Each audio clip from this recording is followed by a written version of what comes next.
Hi, I'm Tess, Hi, I'm Sarah, and we are. the Happy Edit Sisters. Happiness isn't just being happy, it's an embodied feeling that starts with how we approach life, our actions, and our mindset. Everyone has a range of emotions, and that's a good thing. Join us as we dive into what it means to be happy and how we build a foundation for happiness through different lenses.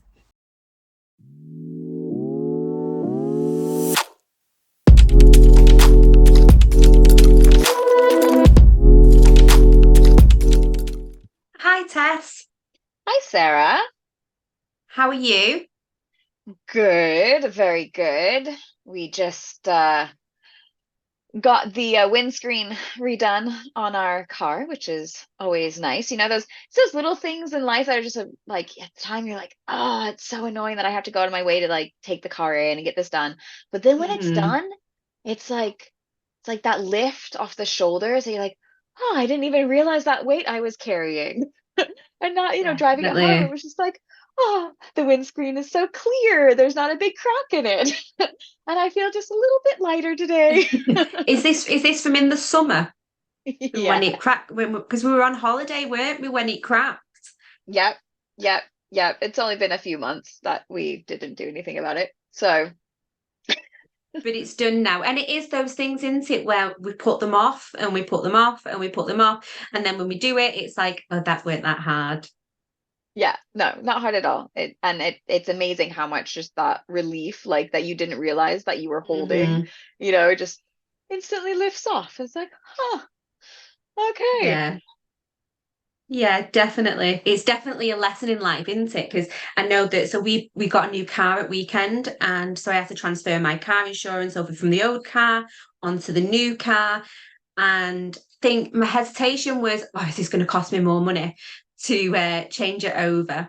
So I kept putting it off, putting it off, putting it off. And then I was like, right, I just need to do it. And actually I saved £6 a month, which was a little bonus. So I was like, oh, that was much easier than I thought it was going to be. Much easier, and you're saving money. So that sounds grand to Exactly. me. Exactly. Definitely. Definitely. So maybe something that people might want to take away from today's episode as well is if we're putting something off, maybe go do it. Yeah. Yeah. Just go do it and see what happens because it might not be as bad as what you think it's going to be.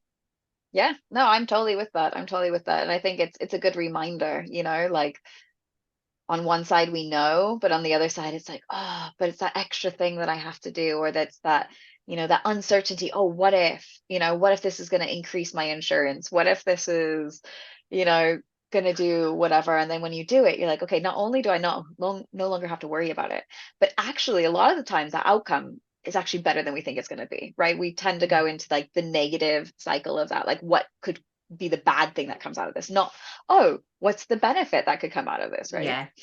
Definitely. No, definitely. And that goes quite nicely actually to what we were thinking about talking about today. So, yeah, we were kind of having a bit of a think about bringing emotions into today's session and maybe looking at that in a way of maybe how can we edit those emotions as well? How can we explore them, challenge them, and just try and understand what those emotions that we might be feeling are about. And I suppose from quite a personal perspective, I felt like this would be quite helpful because um, people might be aware that in my life there's been quite a lot of change recently. So from Cora, my eldest daughter, transitioning over into secondary school, to me then, I worked for a charity and I've actually now gone fully into private practice. So that's been quite a big change. To then changing my car insurance and my car, just a little bit of change there going on as well. And it's brought up lots of different emotions, as Tess knows, because I talked to her quite a lot about these emotions. So I just thought that was, something quite relevant in my life. And yeah, me and Tess thought we'd bring that to today's episode. I nearly said session then. It's a session, it's a type of session, right? Like it might not be a therapy session, but it's a session of like sitting down and chatting and exploring these things. And yeah, like, as people, probably know, if you listen to the last episode, that I showed up on my own for the last episode, because Sarah Mm. has all these changes going on and lots of things going on. So I was like, you know what, that's okay. Like, I'll do this one on my own. It was fun. I admit that, like, it took me a couple of times to like get started on it, because, like, this is weird doing doing this alone. So that was a change for me.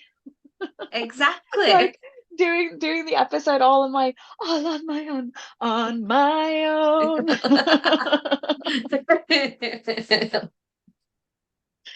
But it with the, the emotions that come up with the change, like we were talking about with, with the cars and the insurance and all of that, there's change can be quite daunting, because we don't know maybe what the outcome is actually gonna be, and so the emotion that can get caught in that can Mhm. be, sort of,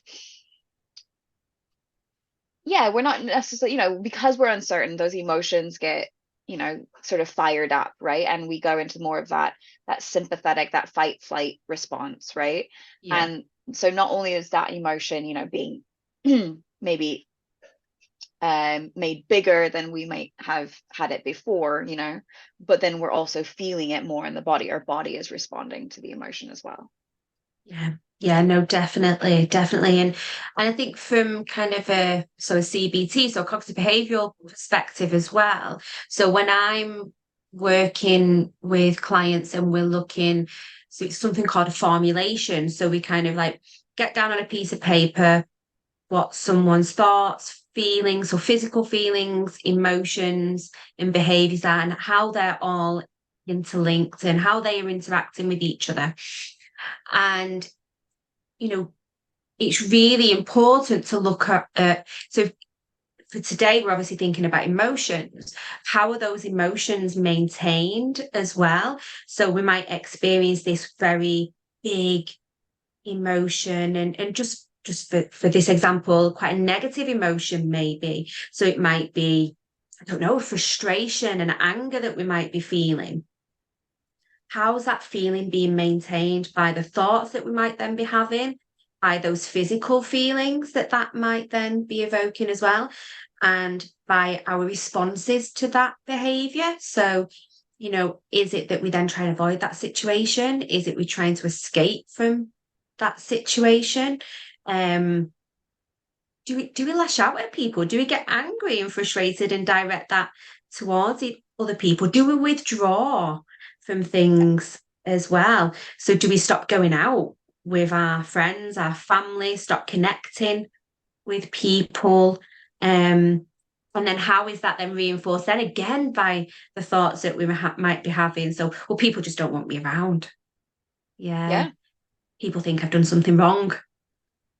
Yeah, exactly. It's, there's lots of different avenues, the way that this, these responses can show up for us and come out.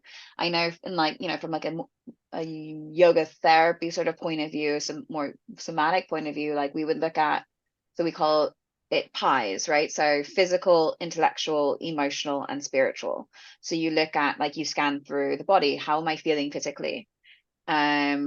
And then maybe taking that next step, are there any um you know maybe judgments that I might be, how is this, well, how am I feeling physically? Is this, affecting my overall well-being? And are Mhm. there any judgments that I might be making about that?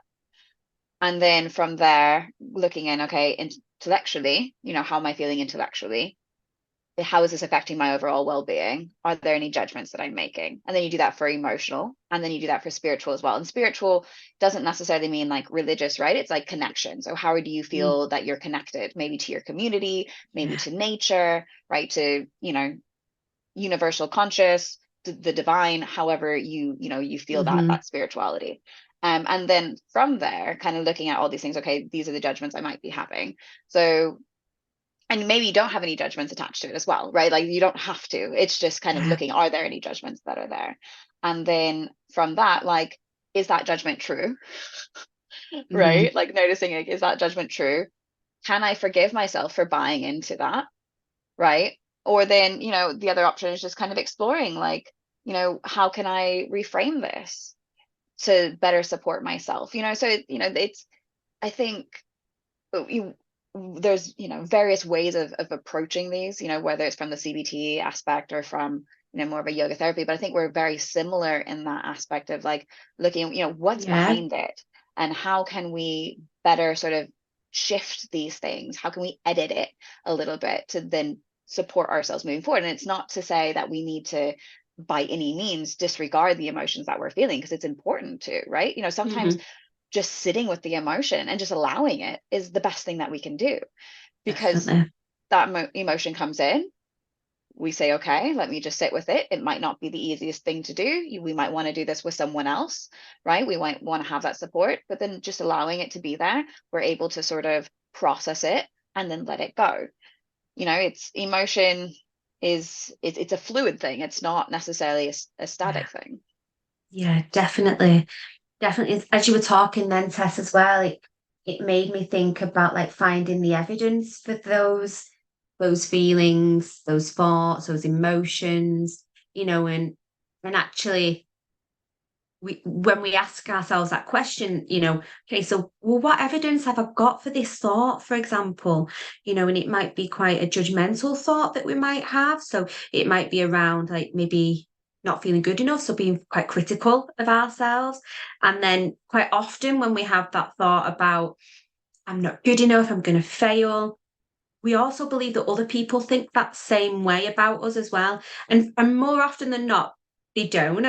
But because we have that negative belief about ourselves, we believe other people think that too.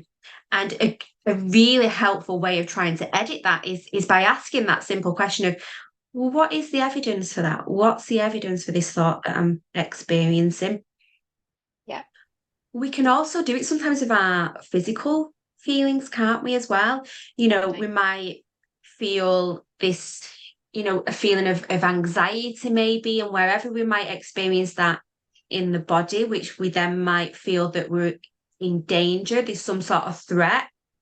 When we step back and kind of notice what it is we're feeling and then question, okay, so what evidence have I got that there is an actual threat there? We might then go, oh, actually, no, it's not. This is in response to maybe this thought that I'm having. This is in response to this emotion that I'm experiencing. So yeah, it's really that's kind of what came to me and how the similarities in both approaches. Yeah, definitely. And like when going back to that, that physical that you were mentioning there, like, can I just change the way that maybe I'm holding my body, right? Like, if a lot of times when we have that feeling of, feeling like we're maybe not worthy or something, we're lacking, right? We tend to like close in on the shoulders. We're like protecting ourselves, right? And so what does it feel like to just sit up a little straighter, just pull the shoulder blades back onto the back a little bit, right? And open up in the chest. Like, what does that feel like to you? What does it feel like to take up space? Because so often when we're closing in, we're not wanting to take up space because we're feeling, we have all these feelings and our body is showing that, right? We're protecting ourselves. And that's why our body does this, because our body is wanting to protect ourselves, right? And so can we, sort of edit that a little bit by shifting the way that we're standing, by shifting the way that we're sort of perceiving ourselves in the space around us? Can we take up that space? And maybe it's taking up space with breath, right? Like, can I feel my breath in my body? Can I take that space up with the breath? So, there's different stages, there's different levels to this. And it's very important, right? It's not necessarily just that mental reframe, right? It's also the physical reframe. Definitely. And then noticing as well, like when we do kind of notice, okay, so what does it feel like to kind of stand up straight, to take that breath in? What does that breath feel like, as it's entering in our lungs and leaving our body again? What's happening to my emotions at that time as well? Emotionally, is there a change? Do I feel a certain way? There's which I love compassion focused therapy. So, and I might have spoken about this before at some points during the podcast. And so compassion focused therapy is like a third wave of CBT. So it's like the next branch to it. It's like the follow on. CBT, and there's other kind of other theories as well, and models that have also kind of followed on from CBT. So it still keeps those same or very similar kind of ideas around CBT, but also brings lots of mindfulness into that as well, and a lot of breath work. And in the idea around compassion focused therapy is around the soothing. So basically, we have an emotional system.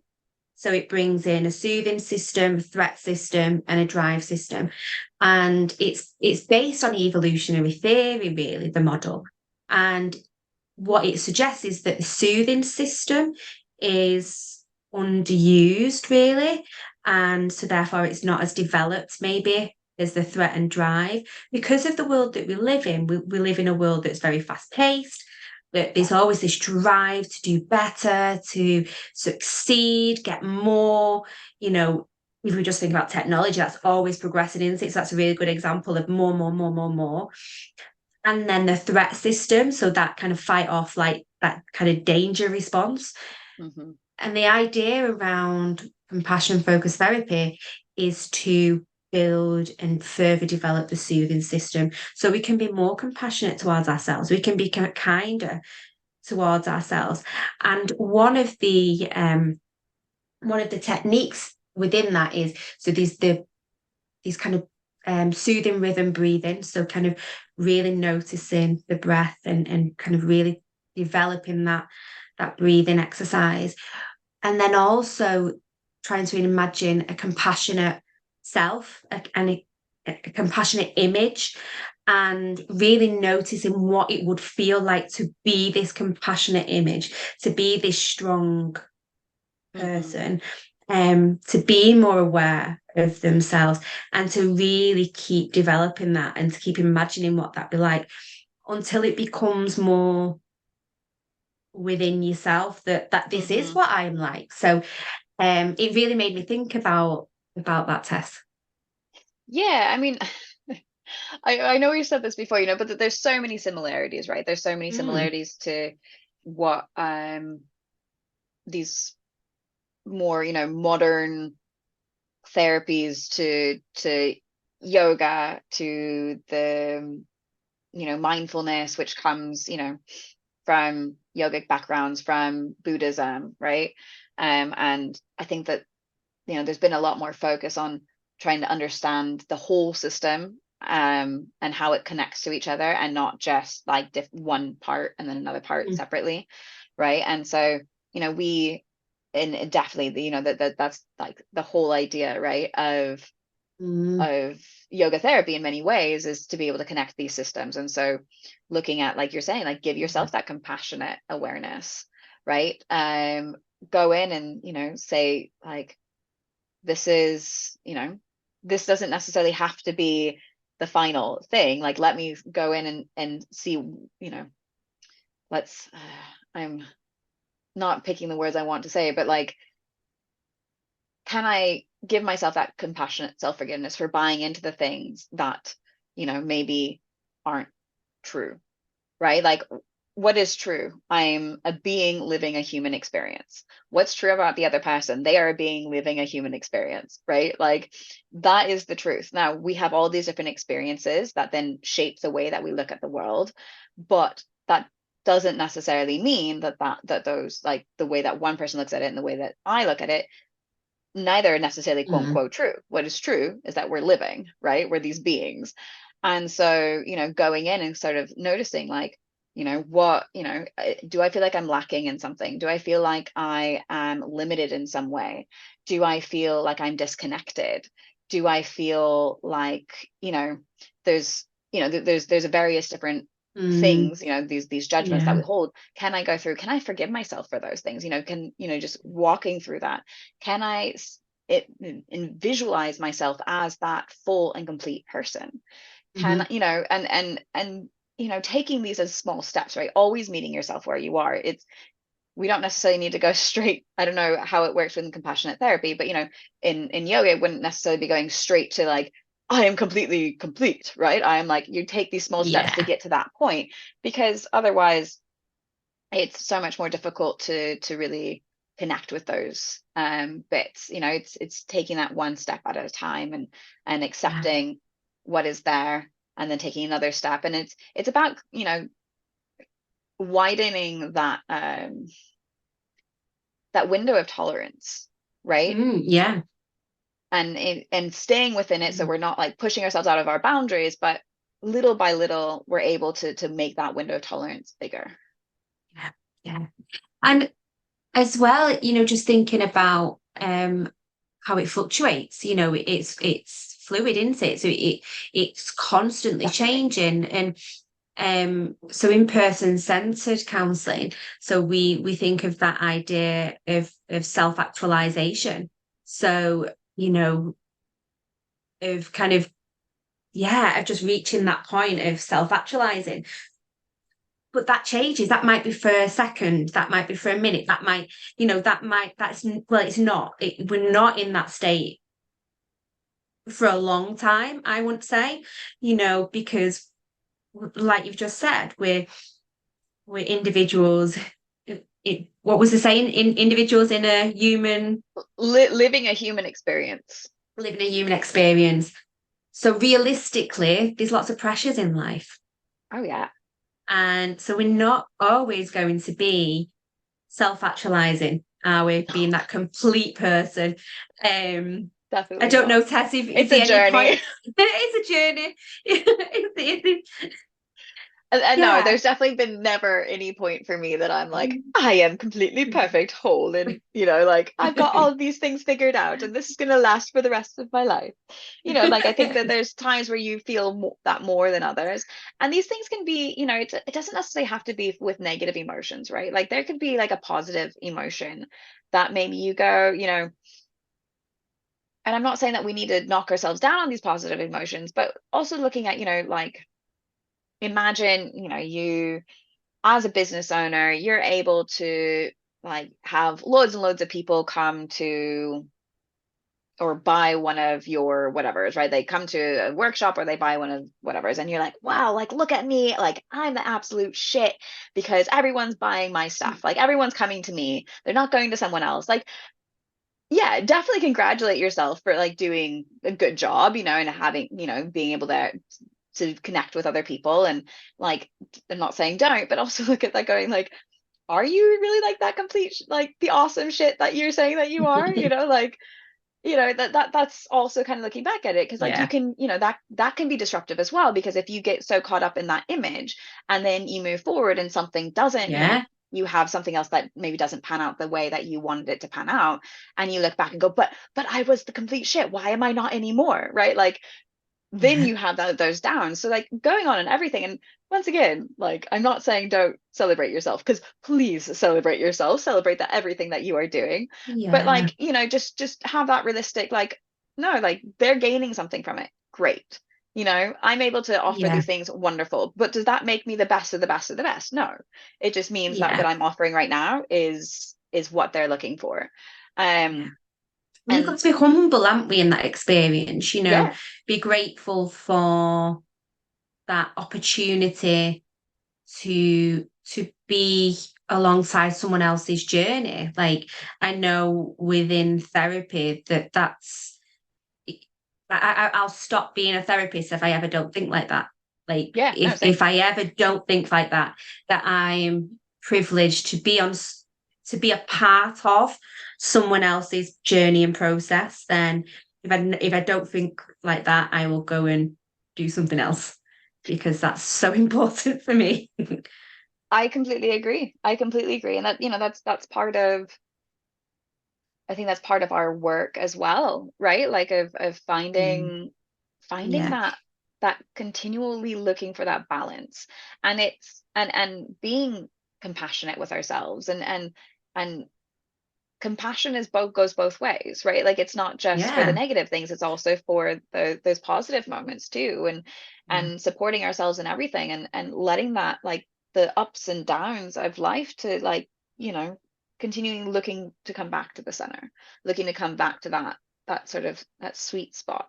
And it's never something that we're going to stay in forever, right? Like as you said, like it's like an up and yeah, down thing, it's a process, yeah. it's a journey. And It's definitely, and it just made me think then about like emotions, that we have these really big emotions, they can be, and I purposely say big emotions. It's something that in therapy, but quite often in like systemic practice, I would speak with families about us having big feelings, big emotions.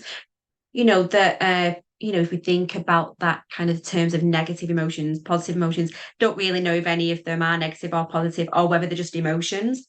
Yeah. That you know we have to be realistic that those emotions change. So yes, definitely, really embrace those quote unquote positive ones. Right, But actually, right, we should exactly. probably then also embrace those quote unquote negative ones as Yeah. well, because they're it's a range, isn't it? And we can't have one side without the other. So to be thinking about us constantly being in that positive state, that's not realistic, and it shouldn't be realistic, because that's not life. Exactly, exactly. And even in like the happy edit, when we introduced Yeah. this podcast, right? It's about a range of emotions. It's not just Mm, about quote unquote being happy. Happiness is experiencing that range and allowing and exploring yeah. it. And it goes back to yin yang, right? Like Mm, the symbol of yin yang, one side, yes, there's the black, the other side there's the white, but then within both of those, then there's a little bit of the other, right? Because it yeah. always has to be present. Like that, you can't have light without dark. Yeah. Yeah. Like that there's Yeah. always going to be that mixture. And I think that it's important to realize that, and to be okay with that, because Mm, that is what brings the joy. That's what brings that beauty. yeah. No, definitely. Definitely. It's definitely about kind of getting that balance, isn't it, in life, Yeah. I think. Is there is there one thing that you might do, just thinking about editing our emotions? Is there something in particular that you might do that might support that edit?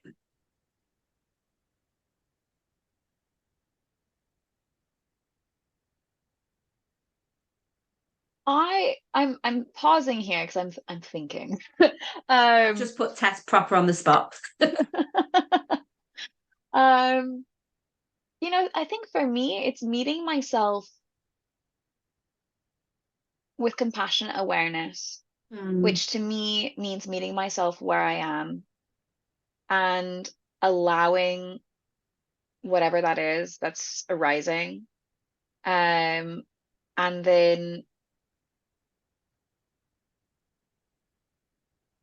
within that, making sure that I continue to give back to myself.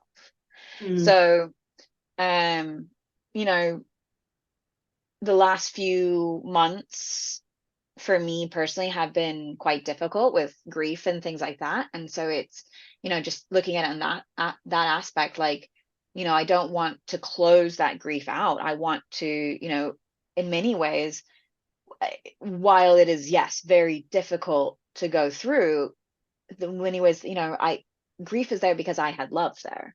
And that mm. love is has, the being that I loved is now gone. But that love doesn't mean it's gone. It's just that it's changed, right? And so, the just allowing that and noticing it and sitting with it is has been hugely important to my sort of editing that emotion, right?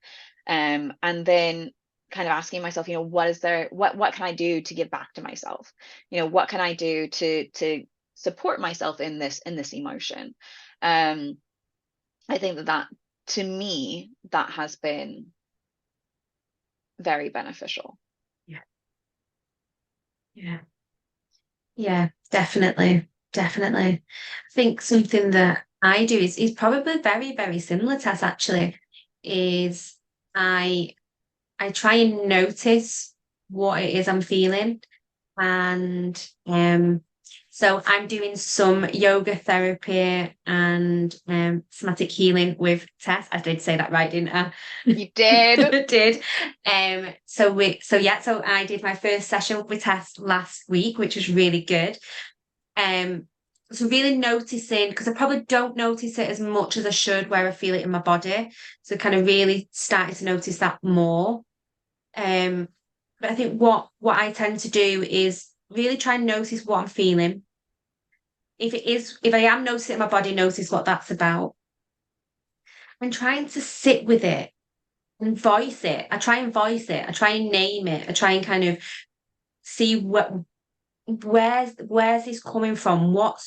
Has something changed? Has something been triggered? Is it something a memory that's been triggered from the past, an experience maybe that's been triggered from the past? Is it a belief? It tends to be that it's a belief that's kind of rearing its little head, that's then, kind of making me question things. And in all honesty, I speak to Connor about it, and I'll say this is probably why I've just had a bit of a go at you. And I'll name it and I'll kind of have a conversation with him about what's going on. Or I'll often voice message Tess as well and be like, I just need to say this out loud.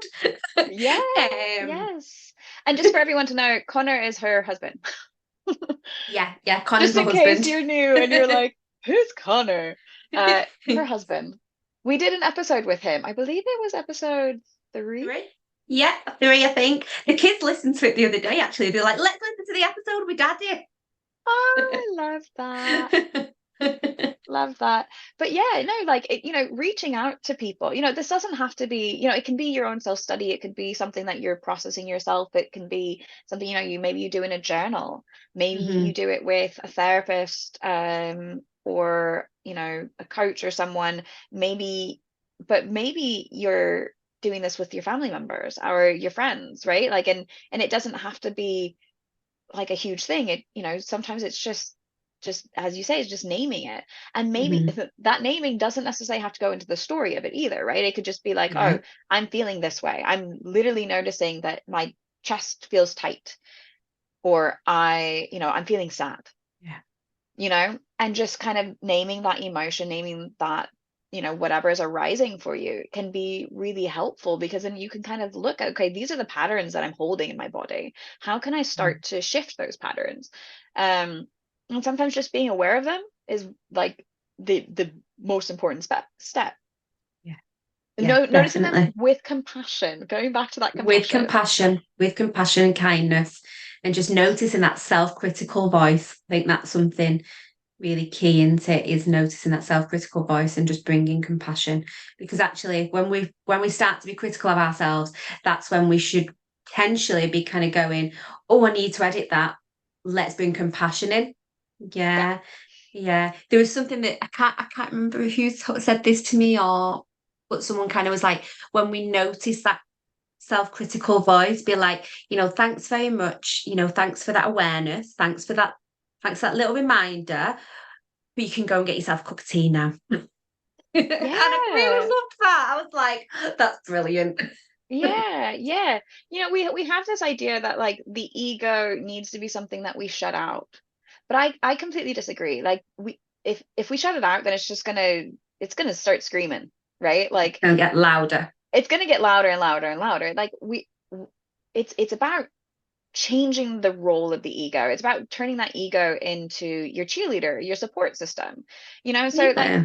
thank you for coming. Let's go get a cup of tea.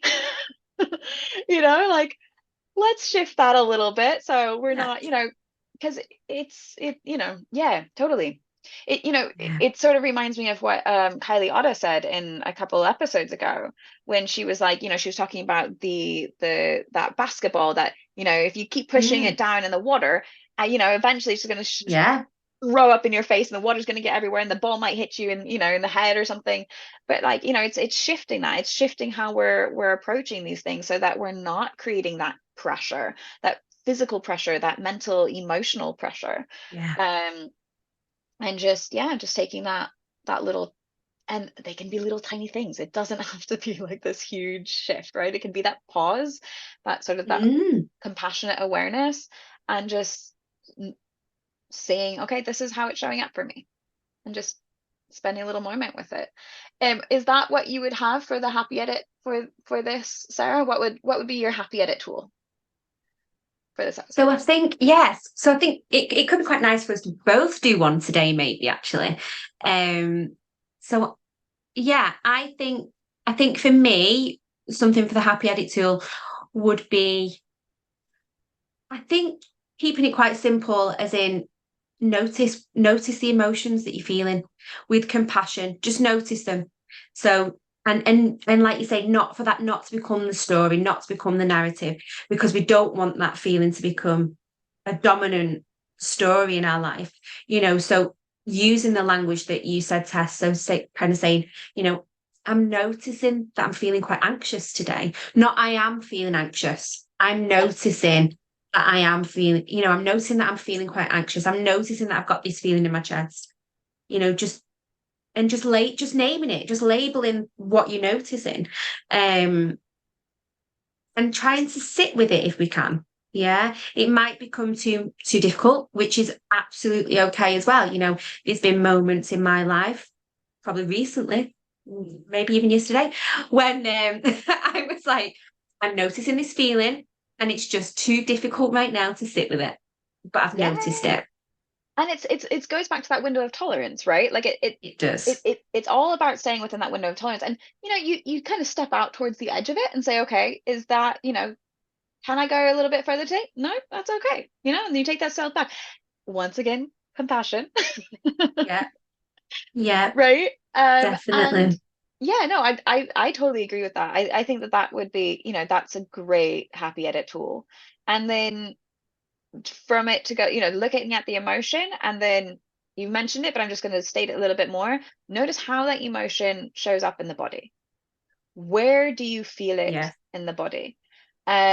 Because it shows up in the body. It's not just a mental thing. It is very much a physical thing. They are both completely intrinsically tied together. Yeah. So, what is that emotion? What is that you're feeling? And it is not something that, it's not your anxiety. It's not your sadness, right? Is I am currently feeling this way, right? Like I am experiencing this feeling, right? That's like an important sort of shift in how we can just talk to ourselves, right? And then where am I feeling that in the body? How is it showing up in the body? Yeah, definitely. Would that be your like add-on to the tool? Yeah, Yeah. See, look at that teamwork. Okay. I know, I know. I love it. I love But it's brilliant, isn't it? Because, you know, people will probably be listening and think, oh, I do that. And we do it without even noticing that that is what we're doing. Oh yeah. And, that's brilliant. And there'll be people thinking, well, I've never really sat with my feelings before. So give it a go. See what that's like. Yeah. And if you need more support, please reach out. Yeah. And I'm not Yeah. saying that just to like reach out to us. Reach out to, whoever you have in your life that can support you. And Yeah. whether that's a professional, a family member, a friend, sometimes these are not these aren't things that we need to experience on our own. We can get that extra Mm. support. Like Sarah was saying, she talks about it with her husband Connor. She reaches out to me.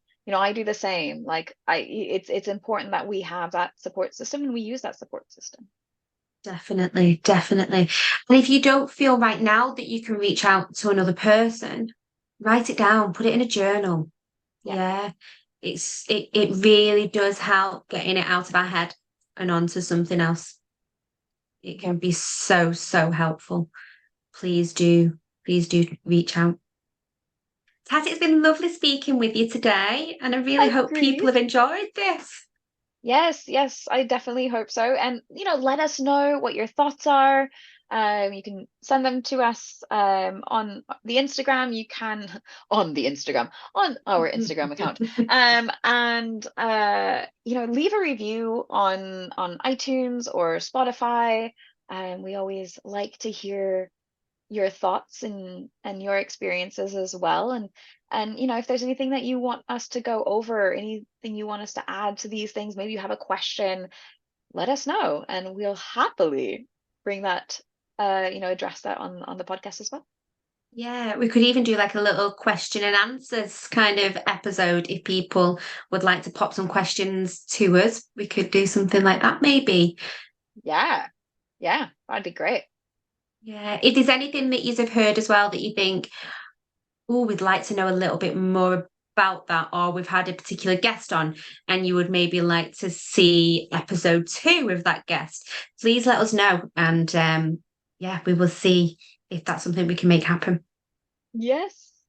Well, thank you so much, Sarah, for And uh, you, having this wonderful conversation with me and our listeners today.